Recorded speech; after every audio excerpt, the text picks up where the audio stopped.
I led Lucas into the bedroom. The wooden ladder had already been set up directly under the chandelier. Standing below, I held the ladder steady, watching him climb each step. The golden light of the sunset streaming through the window illuminated his thin frame. I wasn't thinking about anything in particular, but in a fleeting moment, I unintentionally looked up and saw something that made my heart race. Lucas's loose-fitting shorts revealed. My face burned red as I quickly averted my gaze, silently berating myself for even glancing. All done. Lucas's voice broke through my thoughts, bringing me back to reality. He had just finished changing the bulb, and the new light bathed the room in brightness. But before I could let out a sigh of relief, Lucas jumped off the ladder, not noticing its precarious tilt. The ladder came crashing down, taking Lucas with it. He toppled right onto me. I let out a startled cry as his full weight pressed down on me. My back hit the floor, and Lucas ended up directly on top of me. His hands, instinctively reaching out to brace himself, unfortunately landed right there. They say stepping into a new family is like walking through a door to an entirely different world. I, Angela, am 45 years old and have endured a failed marriage that lasted over 15 years. After such heartbreak, I thought I would never find happiness again. But then, David came into my life, a calm, sophisticated man who, above all, gave me a sense of security I had long stopped believing in. David, now 50, is a successful and respectable man. He's the deputy director of a large export company, tirelessly working to build his career. But beneath his composed exterior, I sensed a lonely man, burdened by responsibilities to everyone around him, yet neglecting himself. We got married, and I moved into his peaceful suburban home. It was a spacious house with a small garden in the front and a wide balcony. It seemed like the perfect place to rebuild my life. However, the presence of Lucas, David's son from his previous marriage, painted a far more challenging picture than I had anticipated. Lucas, 23, is a reserved young man. He spends most of his time in his room, immersed in the virtual world of games and vaping. I rarely see him leave his room, except for meals or when absolutely necessary. His thin frame, pale complexion, and perpetually messy hair gave the impression he didn't care much about himself. Yet his eyes, whenever they looked at me, carried something different. They weren't filled with hatred or defiance, but an elusive look, as if he were trying to see through me while avoiding letting me understand him. From the beginning, I knew Lucas didn't welcome me. He wasn't openly hostile, but his silence and short, cold responses were enough to make me feel like a stranger in my own home. David is a wonderful man, but he's not a perfect father. After the death of his first wife, he buried himself in work to escape his grief and provide the best life possible for Lucas. But this busyness created an unbridgeable gap between father and son. I knew that stepping into this family meant not only becoming David's wife, but also taking on the role of a stepmother. Yet, being a stepmother to a grown, introverted young man with deep emotional scars was no easy task. I didn't want to force Lucas to accept me, but I hoped to bring a little warmth to his life that he had long been missing. The house where David, Lucas, and I lived was like a beautiful painting, but it lacked the vibrant strokes of family love. I tried everything to connect with Lucas, from preparing delicious meals, cleaning his room filled with vape smoke and clutter, to offering gentle words of encouragement. "Lucas, would you like to have dinner with me?" I often asked, only to hear a faint reply from behind his closed door. "I'm not hungry." I didn't blame Lucas. I understood he was accustomed to solitude and freedom in his own world. But I couldn't help feeling helpless. No matter how much I tried, I couldn't break down the walls Lucas had built around himself. Still, I didn't give up. I began to notice the little things about Lucas, his favorite foods, the way he immersed himself in video games, and the brief spark of joy in his eyes when he received snacks I bought for him.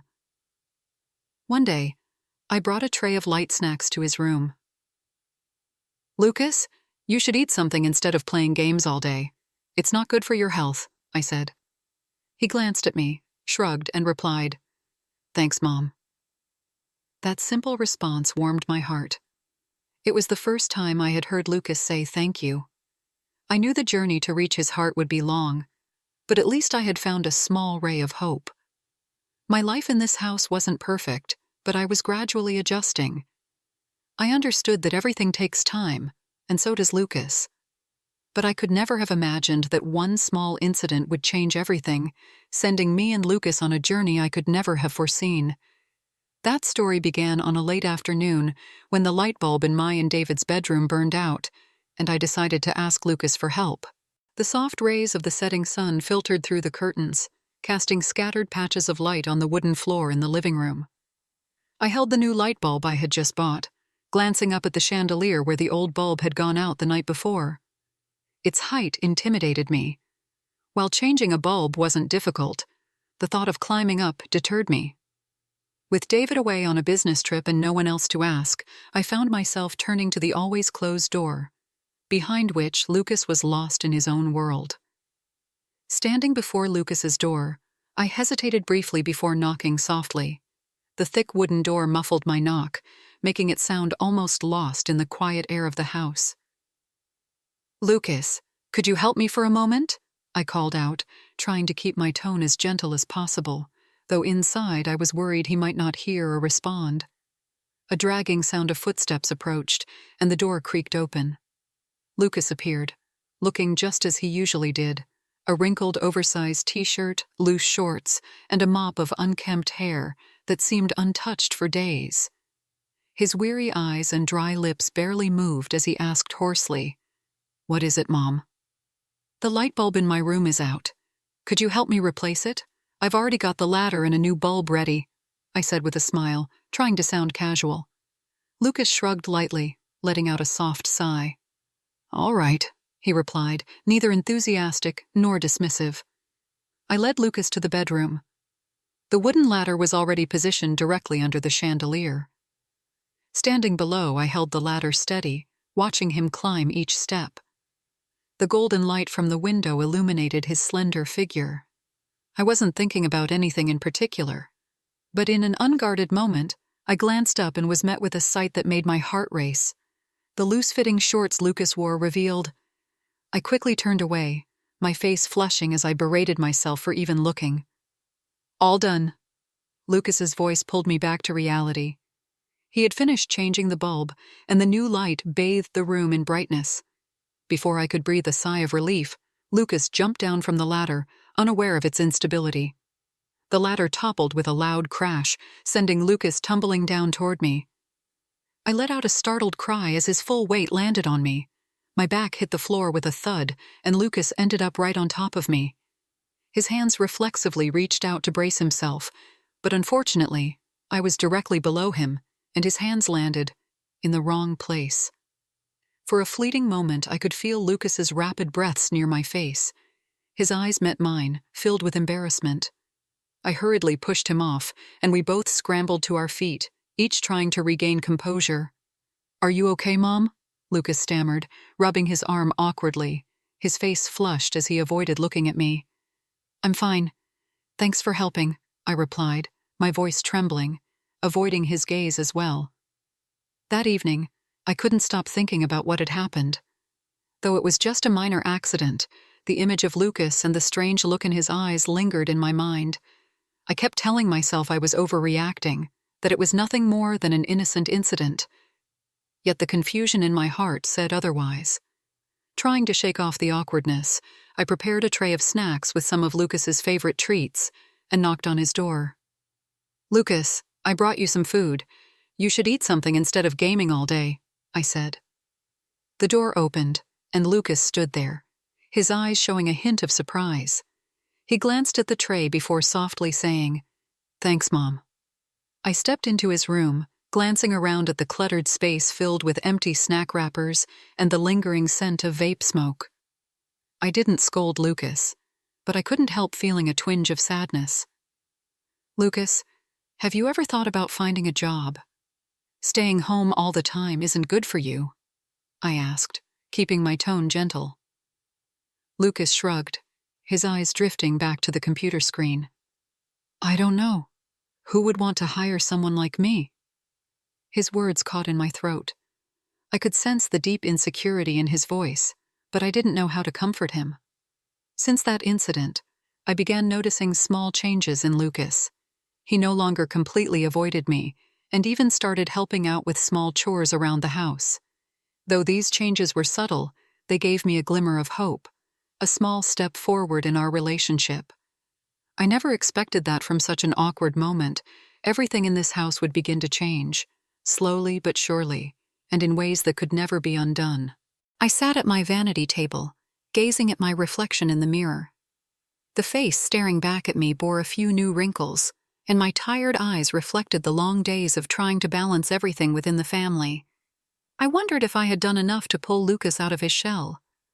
But I knew that without starting with the small things, I would never truly understand him. That afternoon, as I left the convenience store, I happened to spot a bag of cheese-flavored snacks that Lucas liked. Without much thought, I grabbed a few bags along with a couple of sodas I had seen on his desk before. When I got home, I knocked on Lucas's door, as cautiously as ever, to avoid disturbing him. My soft knock was just enough to echo through the quiet house. "Lucas, I got you some snacks," I said, placing the tray on a small table near the door. Lucas glanced briefly at the tray but didn't take his eyes off the screen. "Thanks, Mom," he said in a monotone voice. I hesitated for a moment, feeling a little disappointed by his indifference. But I understood that change doesn't happen overnight. Smiling faintly, I turned and left the tray on the table. The next day, as I was preparing dinner in the kitchen, Lucas unexpectedly walked in.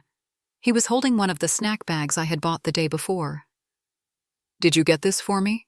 he asked, his eyes briefly meeting mine, his tone sounding genuinely curious. I looked up, a little surprised. "Yes. I noticed you like these. If you want more, I'll make sure to get them."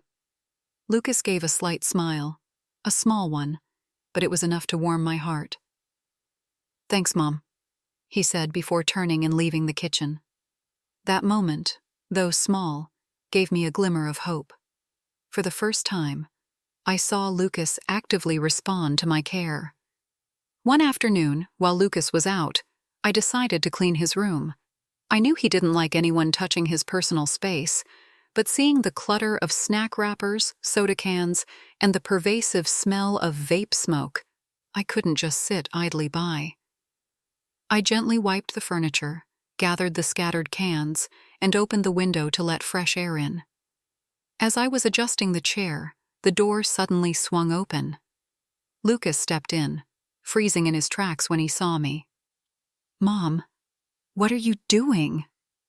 His voice carried a hint of awkwardness, but not the anger I had feared. I turned around, offering a gentle smile. "I thought your room was a bit messy, so I wanted to tidy it up a little." Lucas stood still for a moment before quietly saying, "You don't have to do that. I'll take care of it myself."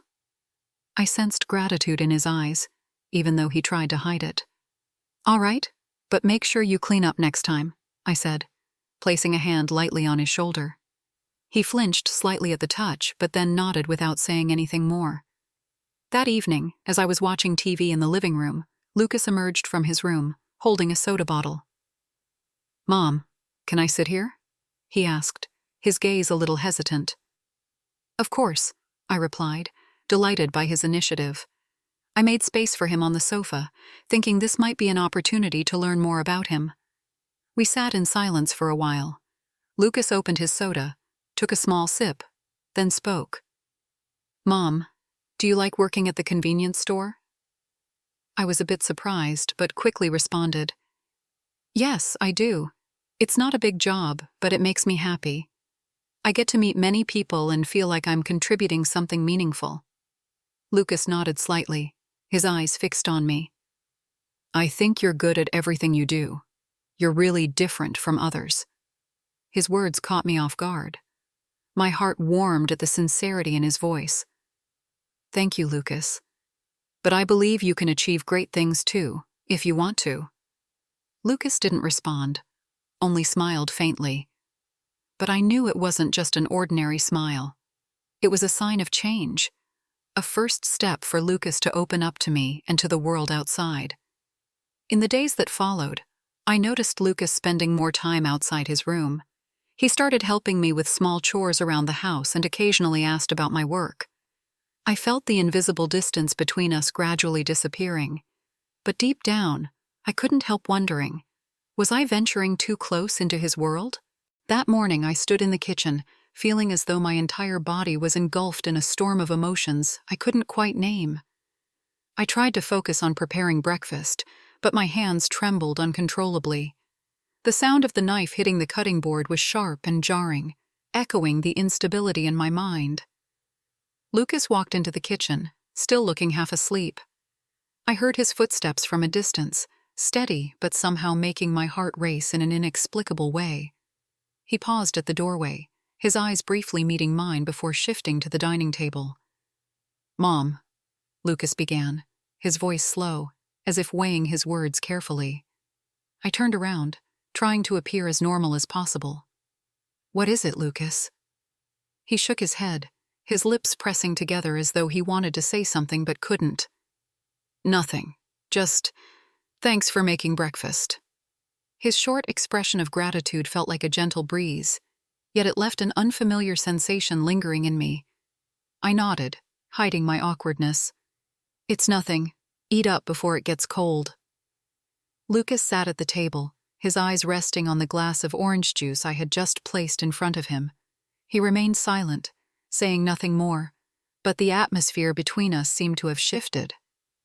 After breakfast, I stepped into the garden, hoping to find some peace in the soft morning sunlight.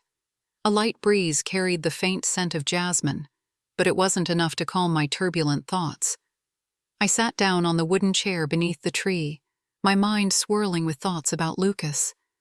I couldn't understand why I was so consumed by images and emotions from the day before. "I'm just overthinking," I told myself, but the voice in my head failed to convince me. Lucas's small gestures recently, from helping me clean his room to his rare words of gratitude, had brought me a strange sense of warmth. Yet, I couldn't deny that these feelings were crossing the boundaries of a typical stepmother-stepson relationship. That afternoon, while I was folding clothes in the living room, Lucas walked by, looking slightly flustered. He paused for a moment, his eyes glancing at me as if he wanted to say something. "Mom, are you busy today?" he asked, his voice sounding strange, as though even he wasn't used to initiating a conversation. I looked up, trying to maintain a smile. "Not too busy. Is there something you need?" Lucas shook his head, stepping closer but then stopping again, as if battling with himself. "No, nothing. I just wanted to ask." I watched his back as he climbed the stairs, my mind full of confusion. The strange feeling between us seemed to grow stronger, but I didn't know how to confront it. That night, I lay in bed, the soft glow of the night lamp failing to dispel the darkness in my mind. Images of Lucas kept flashing through my thoughts, his faint smile, the hesitation in his eyes whenever he looked at me. Why am I thinking about this so much? I asked myself, but no answer came. I knew this wasn't right, that I needed to set clear boundaries. But the warmth and the strange connection between Lucas and me clung to me, robbing me of any peace. I turned to look at the clock on the bedside table, its minute hand moving sluggishly. Each tick seemed like a reminder that I was sinking deeper into a whirlwind of emotions I couldn't control. The next morning, as I was cooking breakfast, Lucas entered the kitchen. But this time, his gaze wasn't as distant as it usually was. Instead, his eyes held something deeper, as if he wanted to say something but didn't dare to. "Mom." Lucas called me again, but this time, his voice was lower, tinged with hesitation. I turned around, trying to remain calm. "What is it, Lucas?" He stayed silent for a moment, then shook his head slightly. "It's nothing, Mom. I just wanted to thank you for everything." Those simple words took me by surprise. I looked at Lucas, searching for something in his eyes. But he had already turned away. I let out a sigh, my heart heavy. I knew that both Lucas and I were trying to avoid confronting something. But the truth was, there had been an undeniable change between us. And no matter how hard I tried, I couldn't go back to the calm, uncomplicated days of the past. After the incident with the light bulb, something changed within the family dynamic. I couldn't quite put my finger on it, but everything seemed more sensitive. Lucas began appearing more often, no longer retreating to his room as much as before. He started joining family meals, not saying much, but his gaze held something different now. I could sense a change in him. The lingering glances, the seemingly random questions, and especially the way he paid attention to even the smallest details. Lucas seemed to be trying to approach me, though he didn't put it into words. One afternoon, as I sat in the kitchen slicing fruit, Lucas walked in. He stood at the doorway, silently watching me for what felt like a long time. I looked up and caught his gaze, feeling my heart beat faster. "Are you hungry?" I asked, trying to keep my voice steady. "I'm making some snacks." Lucas stepped closer and sat down at the table. He looked at me with a thoughtful expression. "Mom, why did you decide to marry my dad?" The unexpected question made me pause, the knife in my hand hovering mid-air. "Because your dad is a good man," I replied, trying to remain composed. "He always makes me feel safe." Lucas nodded, but his eyes didn't leave me. "Are you happy?" That question unsettled me. I set the knife down and looked at him intently. "Of course I am, Lucas. Why do you ask?" He shrugged, his eyes carrying a hint of sadness. "It's just, I've noticed Dad doesn't spend much time with you. If I were him, I wouldn't let you sit alone like this." I was taken aback, unsure how to respond. His words brought a strange warmth to my heart, but also left me feeling confused. "Your dad loves me very much," I said, though even I wasn't convinced by my own words. That evening, I lay in bed, the dim light of the bedside lamp casting a faint glow across the room. But instead of feeling at ease, I found myself consumed by vague thoughts. Lucas's question kept echoing in my mind. Why did he ask that? I wondered. But no answers came. The image of Lucas standing close, his eyes fixed on me as we spoke, lingered in my thoughts, and I couldn't shake off this indescribable feeling. I knew I shouldn't dwell on it, but my mind seemed to have a will of its own. The next day, while I was watering the plants in the garden, Lucas came out. He looked at me, his eyes bright under the soft morning sunlight. "Mom, you don't have to do this. Let me help," he said. I smiled and shook my head. "It's okay, I'm used to it. But if you want to help, I'd be glad." Lucas stepped closer, taking the watering can from my hands. "You're truly an amazing woman," he said, his voice gentle but filled with sincerity. I froze at his words. "Thank you, Lucas, but I'm just an ordinary person," I replied. Lucas shook his head. "No, you're special. You've always cared for me, even though I don't deserve it." His words made my heart ache. I could feel the pain and hurt buried deep within him, but I didn't know how to soothe it. Back in my room, I sat on the bed, feeling as though my heart was being torn in two. A part of me wanted to maintain distance, to bring everything back to normal. But another part couldn't deny that Lucas's care made me feel valued, a feeling I hadn't received from David in a long time. "No, this isn't right," I told myself. "Lucas is just a young man who's lost his way. I need to guide him, not let my emotions take over." But that resolve wasn't strong enough to quell the emotions surging within me. I knew I was treading dangerous ground, where every decision could lead to unpredictable consequences. That entire night, I couldn't sleep. Thoughts and emotions swirled in my mind, denying me any peace. All I knew was that everything had changed, and there was no going back to how things used to be. I sat quietly in the living room, the dim light from a table lamp illuminating a small corner of the vast, silent space. The cup of tea on the table had gone cold long ago, but I didn't bother replacing it. My mind was a chaotic mess, unable to find peace. Lucas had changed, and so had I. I could no longer deny that the feelings stirring inside me were no longer just the care of a stepmother, but I didn't want to admit it. I'm just overthinking this, I told myself, but the wavering in my heart was undeniable. Lucas had begun spending more time near me. Whether it was small tasks like helping me pick vegetables, tidying up, or simply standing silently while I worked, his presence was unmistakable. But it was that very silence that left me feeling uneasy. One evening, as I was preparing dinner, Lucas unexpectedly walked into the kitchen. He stood there, his eyes fixed on me, as though he wanted to say something but hesitated. "Mom, why did you marry my dad?" he asked, catching me off guard. "Because he's a good man, and I believed he would bring me happiness," I replied, trying to keep my voice steady. Lucas nodded, but his gaze didn't waver. "But are you happy?" I looked at him, my heart sinking. "Of course I am. Why would you ask that?" "I just think—" "You deserve more," Lucas said, his voice soft, as though hiding something he couldn't bring himself to say. That night, I lay in bed, unable to sleep. Lucas's words echoed in my mind, accompanied by the intense look in his eyes.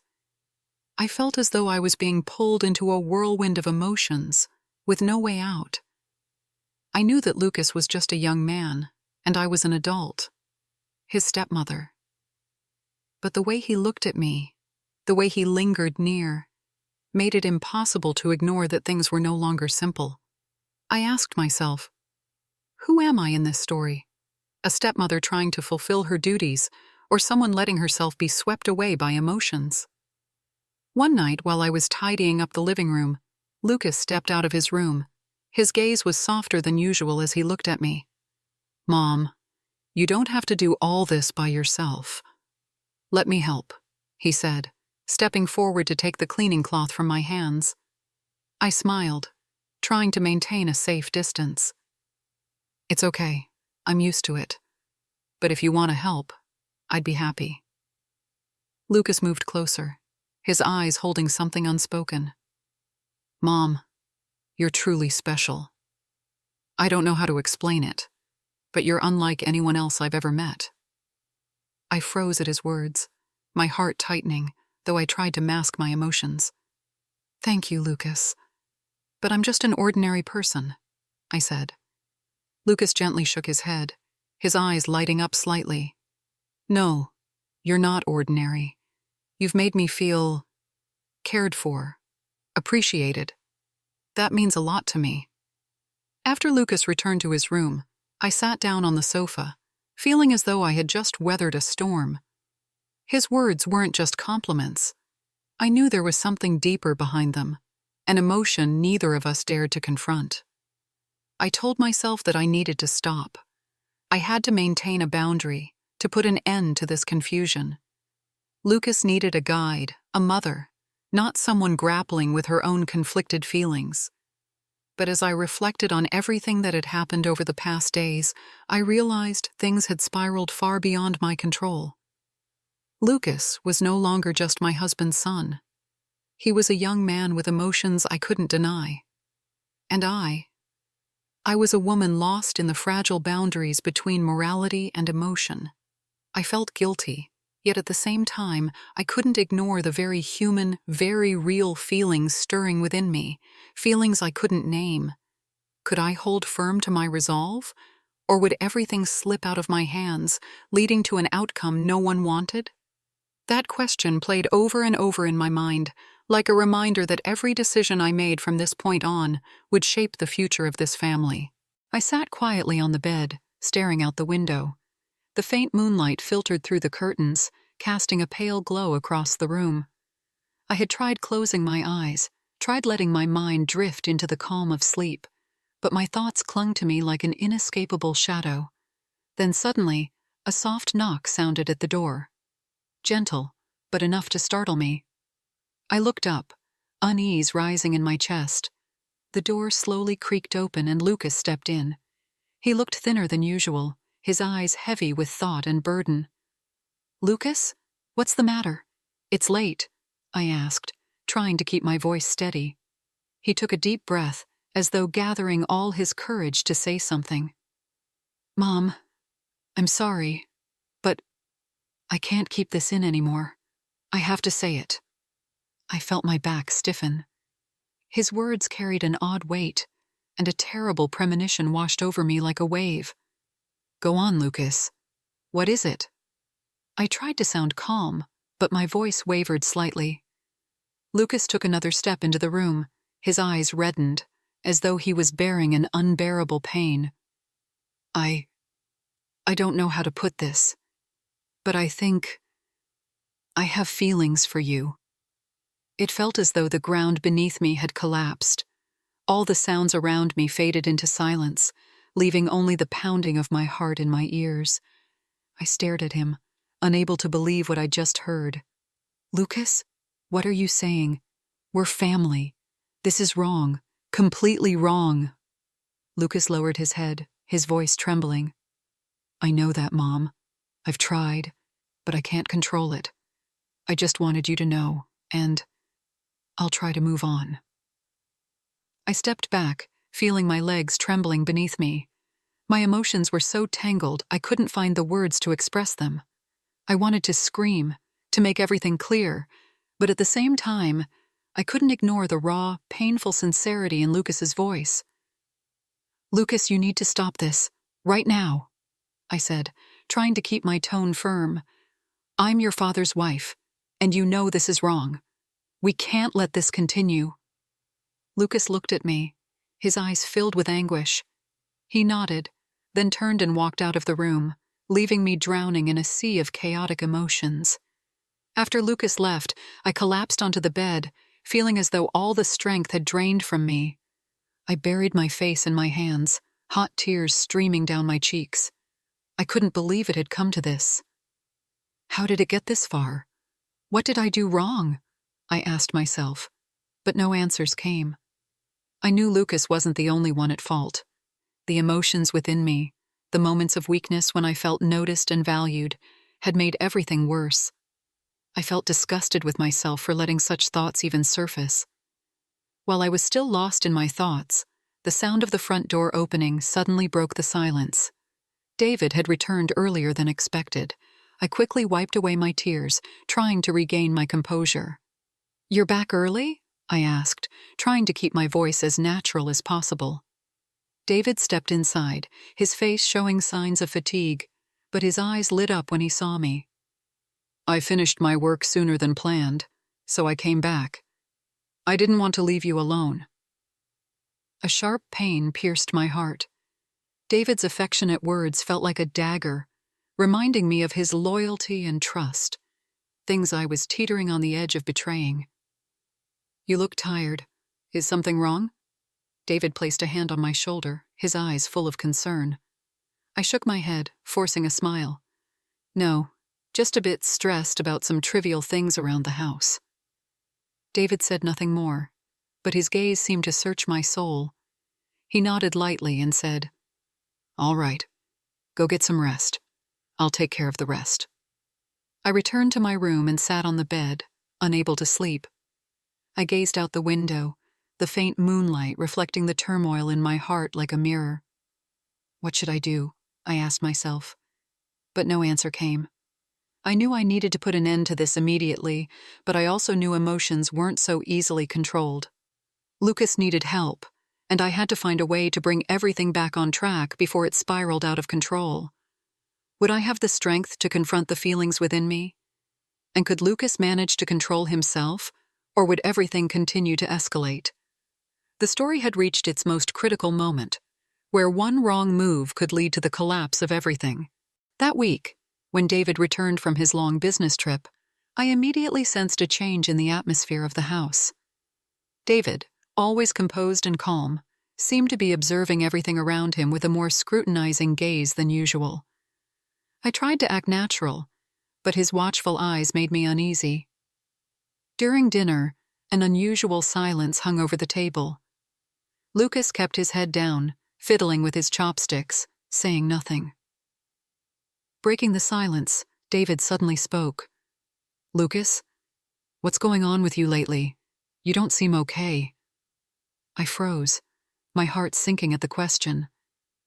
Lucas fidgeted awkwardly, answering, "I'm fine, Dad. Just a bit tired." I felt David's eyes shift toward me, but I couldn't bring myself to look up. My heart pounded, as if all our secrets were on the verge of being uncovered. The next day, when David asked to speak with me privately, I knew his suspicions were growing. "Angela, have you noticed anything strange about Lucas? He doesn't seem like himself," David asked, his voice calm, but his gaze piercing, as if trying to read my thoughts. I tried to stay composed and replied softly, "It's nothing, really. Lucas is just stressed about not finding a job yet. He just needs some time."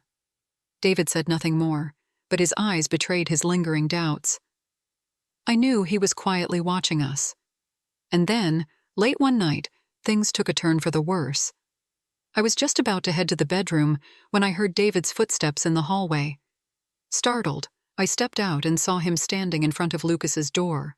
He turned to look at me, his eyes filled with suspicion. "What are you doing here?" David asked, his tone sharp. I hesitated, scrambling for an excuse. "I saw Lucas's door was open and thought he forgot to lock it, so I was going to close it." David stared at me for a long moment before stepping into Lucas's room. But he wasn't there.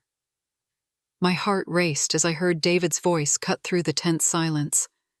"Where's Lucas?" Just then, Lucas appeared from the kitchen holding a glass of water. His eyes met David's sharp gaze, and in that moment, everything seemed to freeze. "Dad, Mom, what are you two doing here?" Lucas asked, his voice filled with surprise. David looked at Lucas, then back at me. His suspicions were no longer veiled. "We need to talk. Now." The three of us sat in the living room, the dim yellow light casting an oppressive atmosphere over the space. David sat across from me and Lucas, his gaze penetrating, as if searching for every hidden corner of my soul. "Tell me, is there something going on between the two of you that I don't know about?" David asked, his voice calm but sharp. I lowered my head, trying to keep my voice steady. "There's nothing, David. Lucas is just struggling and needs some help." David let out a cold laugh, his eyes filled with suspicion. "Lucas, be honest with me. Is there something you're hiding from me?" Lucas kept his head down, his hands trembling as they intertwined. I don't know what to say. I just feel under a lot of pressure. I'm sorry, Dad." David stood up, pacing back and forth across the room, disappointment etched into his face. "I hope neither of you is hiding anything from me. If there's something, I won't forgive it." After David went upstairs, I remained in the living room, my heart weighed down like a heavy stone. Lucas came down, his eyes burdened with conflicting emotions. "Mom, I'm sorry. I don't want Dad to doubt you," Lucas said, his voice filled with guilt. I looked at him, my eyes a mix of compassion and reproach. "Lucas, this has gone too far. We need to stop before it's too late." Lucas nodded, but his eyes betrayed his anguish. "I'll try, Mom. I promise." I watched as Lucas walked away, my heart feeling torn apart. I knew his promise was only part of the solution. I, too, had to fight my own emotions to ensure nothing crossed the line.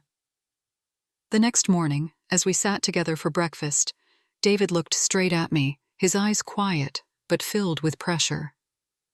"Angela, I want you to know that I trust you. But if anything ever breaks that trust, I don't think I could forgive it." I forced a smile, but my heart ached. David's words felt like a blade cutting into me, a reminder that I had to be more careful than ever. "I understand, David," I replied, trying to keep my tone normal, though my mind was in turmoil with conflicting emotions. I told myself, I have to end this, not just for me, but for this family. But would I be strong enough to do it, or would everything spiral even further out of control? The battle within me raged on without resolution, and the future loomed like a foggy, uncertain horizon. I sat in the living room, the dim light from the table lamp casting a faint glow across the space. David's warnings echoed in my mind. I knew I was at a crossroads. Every decision I made from this moment on could shatter everything: our family, our happiness, and even my own sense of self-worth. Lucas came down the stairs, his eyes filled with unease. "Mom, can I talk to you?" he asked softly, as if afraid of burdening me further. I looked at him, feeling both compassion and a heavy weight in my heart. "Lucas, I know what you want to say, but I think we need to end this. It can't go on like this." Lucas lowered his head, his shoulders trembling slightly. "Mom, I don't know how to stop thinking about you. I've tried, but my feelings just keep growing stronger." I stood up and walked over to Lucas. Placing a hand on his shoulder, I tried to keep my voice firm. "Lucas, I know you're struggling, but this isn't the right path. You need to focus on yourself, on your future. I don't want you to lose your way because of fleeting emotions." The next day, while David was at work, I called Lucas into the living room. I knew that unless we addressed this decisively, it would never truly end. "Lucas, I think it's time for you to make a change," I said, looking at him seriously. "I've looked into some internship opportunities in the nearby city. You need a new environment, a place to start fresh." Lucas looked at me, his eyes filled with pain. "You want me to leave?" I nodded, feeling my heart tighten. "Yes, Lucas. Not because I want to push you away, but because I believe it's the only way for both of us to move past this." Lucas remained silent for a long time, then slowly nodded. "I understand. I'll do as you say." A few days later, Lucas packed his belongings and prepared to leave. As he stepped out the door, I felt a heavy weight on my heart, but also a sense of relief, knowing this was the right thing to do. I watched him disappear down the road, silently praying that he would find the right path for himself. David didn't ask much about Lucas's decision to leave. Perhaps he thought it was simply a personal choice by his son, but his eyes, whenever they met mine, still held a trace of scrutiny, as if he were piecing together fragments of a puzzle in his mind. Returning to the now quiet house, I sat by the window, gazing out at the garden. My mind was filled with unanswered questions. Had I truly done the right thing? Or was I just avoiding problems I should have confronted? I knew it wasn't only Lucas who needed time to heal. I too needed to face my own emotions and find peace within myself. I didn't know what the future held, but I believed this farewell was a turning point. Lucas needed time to grow, and I needed time to regain balance in my life. Looking out the window at the drifting clouds, I felt as though they were a gentle reminder that everything eventually passes. Yet the lessons from this chapter would remain an indelible part of my life.